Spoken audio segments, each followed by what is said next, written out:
আমি খুবই গৌরবান্বিত বোধ করছি, সম্মানিত বোধ করছি তরিকত পরিষদ আমাকে এই অনুষ্ঠানে দাওয়াত করেছেন এবং প্রধান অতিথি বানিয়েছেন।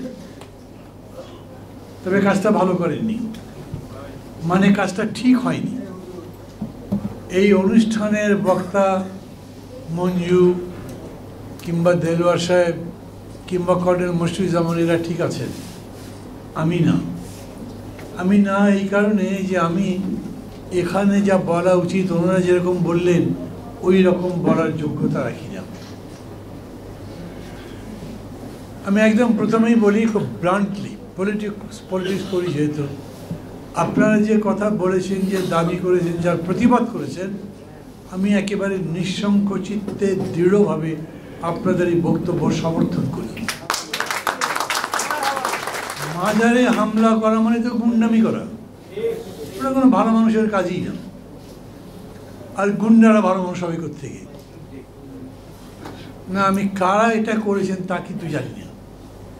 আপনারা যে কথাবার্তা বলেছেন, আপনারা রাজনীতি করেন না, একটা সামাজিক সংগঠন, কিন্তু কথাবার্তা বলবার ক্ষেত্রে আপনারা আমার চাইতে, মানে আমি একজন পলিটিশিয়ান কিন্তু আমার চাইতে ম্যাচিউরড।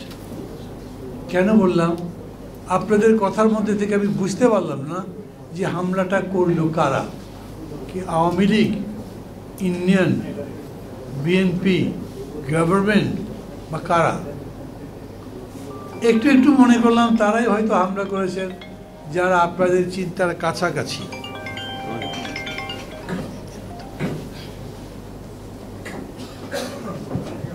এমনিতে আমাদের দেশ খুব বিভাজিত, কারণে অকারণে ঝগড়া লেগে থাকে। একটা দেশ হয়েছে, এই দেশটা কিভাবে হলো, কারা করলো, কারা নেতৃত্ব দিল, মূল নেতাকে, এই দেশের স্বাধীনতার ঘোষণাকে দিল, এই বিতর্ক মিটছে না। এইখানে ক্ষমতাসীনরা যেরকম মিথ্যা কথা বলেন, ক্ষমতার বাইরে যারা আছেন তারাও সেরকম মিথ্যা কথা বলেন। সত্য খুঁজে পাওয়া মুশকিল, আর যদি সত্য খুঁজতে গবেষণা করেন, মানে 5-10 বছর পরে চেষ্টা করেন, তাহলে সত্যের কাছেই যেতে পারবেন না। কারণ পক্ষ বিপক্ষের শক্তি দুই দিক থেকে ওই সত্যের চতুর্দিকে এমনভাবে আবরণ তুলে দিয়েছে যে ওটা ভেদ করে সামনে যেতে পারবেন না। আমি তাত্ত্বিকভাবে এটাও জানি না মাজার নিয়ে যে বিতর্ক, সেই বিতর্কের কোনটা সত্যি। কিংবা আরও যদি স্পষ্ট করে বলি, মাজার নিয়ে বিতর্কটা কি? আমি খাজা মঈনুদ্দিন চিশতির মাজারে গেছি, ফাতিহা পড়েছি, দোয়া করেছি, মোনাজাত করেছি। মজা কি জানেন? আমার সাথে প্রয়াত কমরেড তোহা ছিলেন, নাম শুনেছেন? কমরেড তোহা খুবই ব্রিলিয়েন্ট একজন মানুষ, কিন্তু কমিউনিস্ট। তো ওইখানে গেলে পরে যেরকম ওই চাদরের নিচে মাথা ঢুকিয়ে দিতে হয়, উনি মাথা ঢোকাবেন না। তো ওখানকার খাদেম যারা আছে তারা বলছে, কেন আপনি মাথা দেবেন না কেন? উনি জবাব দিচ্ছেন না, বয়স্ক মানুষ।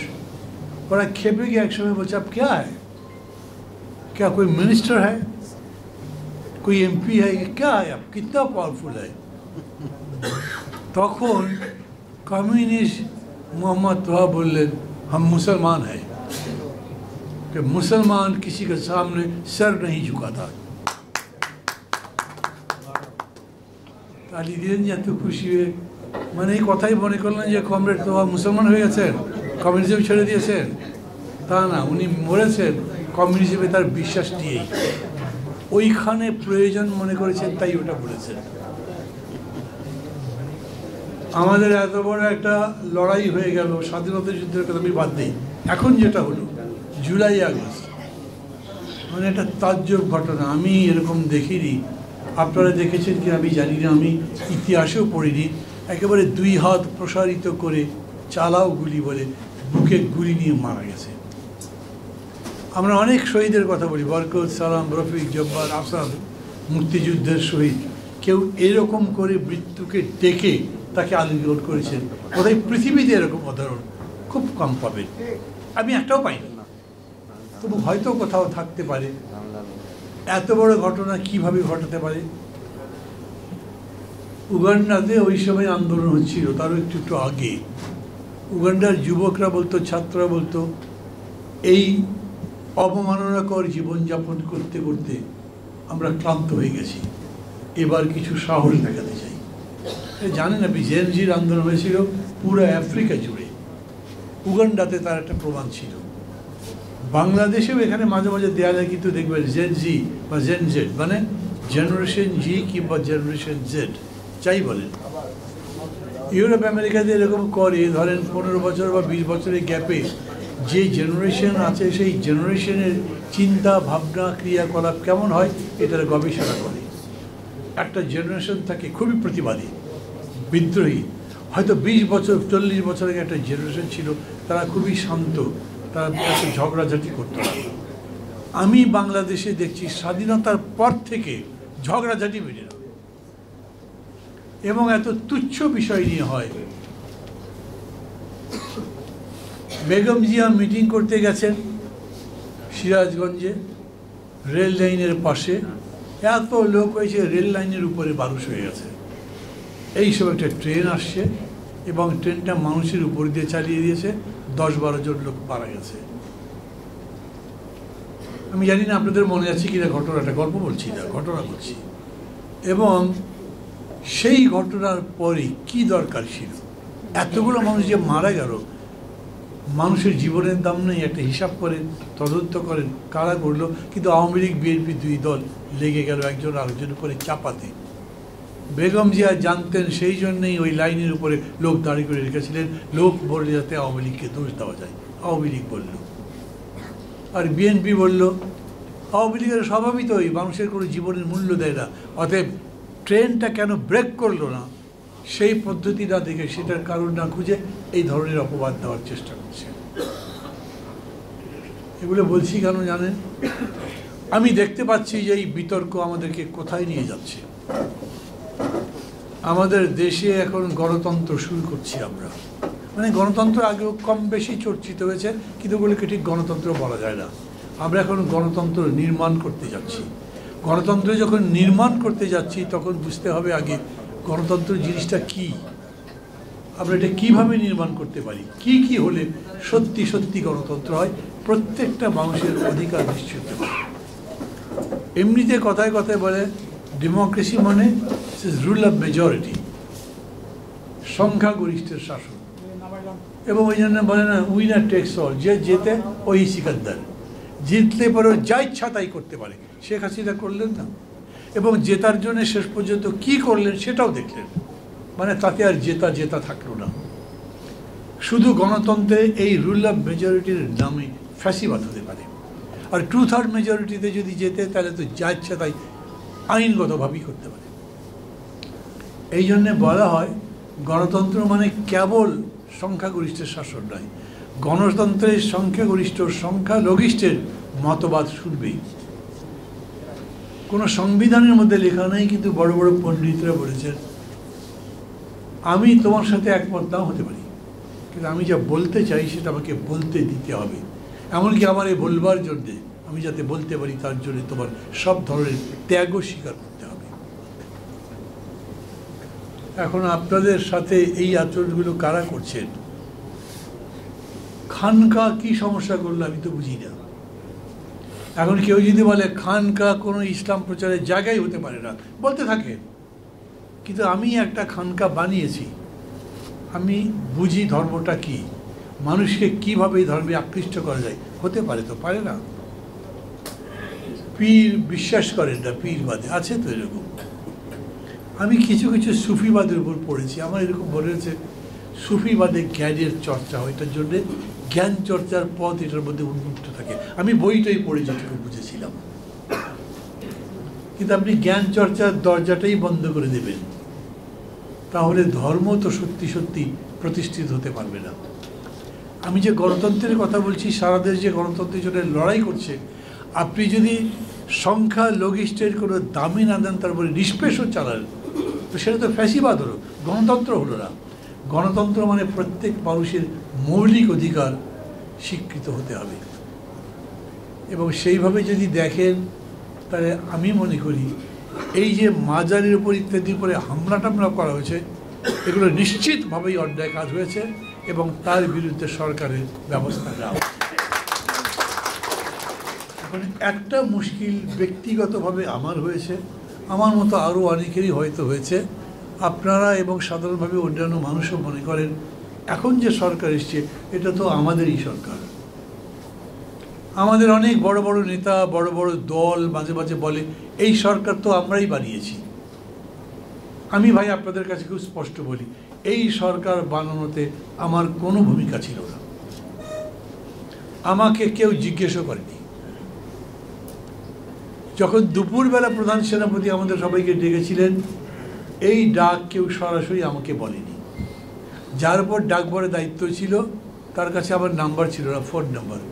আমার স্ত্রীর ফোন নাম্বার ছিল, তার কাছে ফোন করেছেন। আমার স্ত্রী তখন কানাডা। তো আমাকে পরে সেই ভদ্রলোক বলেছেন, আমি নাম বলছি না, মান্না ভাই এরকম দিনে আপনি কানাডা ছিলেন? আমরা কোথা থেকে শুনে আমি কানাডা ছিলাম? বললো আপনার স্ত্রী বলেছে। বলছেন স্ত্রীর কাছে ফোন করেছেন, আমার স্ত্রী বলেছেন উনি এখন কানাডা আছেন, উনি আমার সাথে যোগাযোগ করতে পারবেন না। উনি মনে করেছেন, আমার স্ত্রী বলেছে আমার কথা যে আমি কানাডা আছি।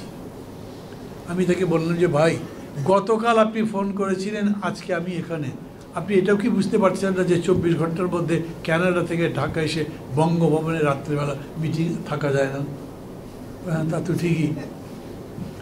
মানে অতএব আপনি একটা ভুল কিছু করেছেন। যাই হোক, আমি ওখানে ফোনটা ঠিকমতো পাইনি, যেতে পারিনি। ওইখানে কী হয়েছে আমি জানি না। সন্ধ্যার পরে যখন বঙ্গভবনে গেছি, সেখানে রাষ্ট্র গঠন নিয়ে, সরকার গঠন নিয়ে কথাবার্তা হয়নি। আমাকে একজন সিনিয়র নেতা বলেছেন, ভাই কী করা যায় বলেন তো, এখন আমরা বসে ঠিক করতে পারি সরকার, ওরাই বাড়ান, কী বলেন? আমার এটা পছন্দ হয়নি। ওরা মানে কি? আর্মি এবং যারা করেছে তারা। আমি মনে করেছি আমাদের কথা থাকতে হবে। এখন কি বানাতে পারবেন? এখনই কেমনে বানাবো, 3 দিন পরে বানাই। বলিনি, মনে মনে ভেবেছি। কিন্তু উনি যেহেতু বললেন আমার সিনিয়র, আমি চুপচাপ ছিলাম। একটা সরকার ঘোষিত হয়েছে। কে বললেন? আমি মানে বললেন যে আমাকে বললেন এই বিষয়গুলো নিয়ে প্রধান উপদেষ্টার সাথে বা সরকারের সাথে কথা বলতে। আমি আবার বলছি, এই সরকারের বিরুদ্ধে নই আমি। উপায় কি আছে বলেন তো? আওয়ামী লীগ পালিয়ে গেছে, আর কোনো দলকে তো বসানো যাবে না সাথে, এমনি এমনি কি বসানো যাবে? অতএব এমন কাউকে বসাতে হবে যে দলই করে না, নাহলে এক দলকে বসালে আরেক দল বলবে আমিও বসবো। চেয়ার দেখেন কে কাউকে ধাক্কা দিয়ে বসতে থাকে, কোনো ঠিক ঠিকানা থাকবে না তো। অতএব একটা একেবারেই দল নিরপেক্ষ জায়গা খুঁজেছি আমরা। আমরা যে কেয়ারটেকার গভর্নমেন্টের কথা বলেছিলাম, ধারণা বলেছিলাম, সেটাও তো তাই ছিল। এখন এটাকে আমরা কেয়ারটেকার বলছি না। কেন? এই বিতর্ক আমাদের মধ্যে হয়েছিল যে এই 15 বছর এইসব ঘটনার পরে যে সরকার আসবে, উনি একটা কেয়ারটেকার গভর্নমেন্ট জাস্ট ইলেকশন দিলেও ইলেকশন কোনো মানেই হবে না, কারণ ওটার মধ্যে আর চুরিদারি সব কিছু করার ক্ষমতা থাকবে। আমাদেরকে খোল নলচে বদলাতে হবে, দেশ বদলাতে হবে, সরকার পদ্ধতি বদলাতে হবে। মানে পার্লামেন্টারি ডেমোক্রেসি বা প্রেসিডেন্সিয়াল সিস্টেম বলছি না, সরকার যাতে গুণগতভাবে ভালো হয়, একটা ভালো নির্বাচন হয়, সবাই যাতে ভোট দিতে পারে, সবাই যাতে গ্রহণ করে, এবং সেই ভোটের ফলাফলের উপরে আমরা গণতন্ত্র নির্মাণ করতে পারি। সেই জন্য বলা হয়েছে অন্তর্বর্তী সরকার। কতদিন লাগবে এই সংস্কার করতে? যতদিন লাগে লাগুক। তার মানে কিন্তু এটা বলছি না যে ওরা 20 বছর ধরে ক্ষমতায় থাকুন। আপনি কি কি করলে একটা ভালো নির্বাচন হয় সেটা ঠিক করেন, ইত্যাদি ইত্যাদি। আমি আলোচনার মধ্যে যাচ্ছি না। মূল কথাটা হচ্ছে যে আমি ওই সরকার গঠনে ছিলাম না, এখন আমি সরকারের সাথে নাই, এবং এটা বাস্তব। ক্ষমতায় চলে গেলে লোকজন একটু বেশি ব্যস্ত হয়ে যায়। ধরেন আজকে যিনি মন্ত্রী আছেন, কাল যখন মন্ত্রী নাই, আমি এরকম দেখেছি প্রধানমন্ত্রী ছিলেন এক ব্যক্তি, কোন ফর্মে প্রধানমন্ত্রী, কখন প্রধানমন্ত্রী সেটা বলবো না, কিন্তু প্রধানমন্ত্রী থাকার কালে তার আত্মীয়রা গিয়ে তাকে দেখা করে সালাম দিলে উনি সালামের জবাবও দিতে পারতেন না। সেই লোক যখন প্রধানমন্ত্রী নাই, তখন সন্ধ্যার পরে ক্লাবে গিয়ে তাস খেলতেন। কেউ জিজ্ঞেস করছে, ভাই আপনি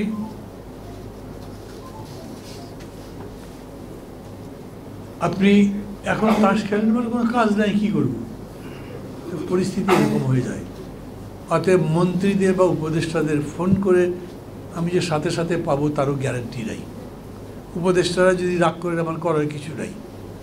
আমি দেখেছি পশ্চিমবঙ্গে যখন সিপিএম ক্ষমতায় ছিল, ওরা বাসে চড়ে যেত, ওদের বাড়িতে যে ড্রয়িং রুম সেখানে কাঠের চেয়ার ছিল, পর্দাগুলো ছিল একেবারেই লোকাল।